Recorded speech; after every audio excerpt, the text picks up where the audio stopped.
জিয়া পরিবার যখন ভালো থাকে, বাংলাদেশের মানুষও ভালো থাকে। বাংলাদেশের মানুষের ভাগ্যের সাথে দেশনেত্রী বেগম খালেদা জিয়া এবং আমাদের সকলের প্রাণপ্রিয় নেতা অ্যাক্টিং চেয়ারম্যান জনাব তারেক রহমানের ভাগ্য সরাসরি জড়িত।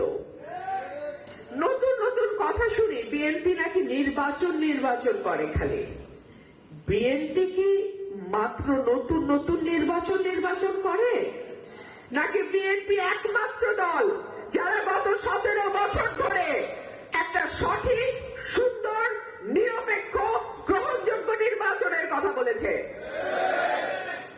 এই একটা সঠিক এবং নিরপেক্ষ গ্রহণযোগ্য নির্বাচনের জন্য বিএনপির নেতা কর্মীরা কি অকাতরে জীবন দেয় নাই?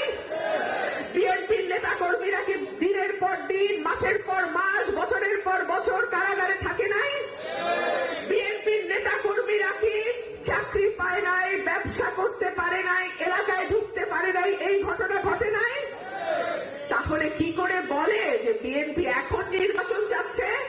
নো, বিএনপি গত 17 বছর ধরে একটা সুষ্ঠু নির্বাচনের জন্য লড়াই করেছে এবং সে কারণে বিএনপির অ্যাক্টিং চেয়ারম্যান জনাব তারেক রহমান স্পষ্টভাবে বলেন যে আমাদের সংগ্রাম, আমাদের লড়াই এখনো শেষ হয় নাই।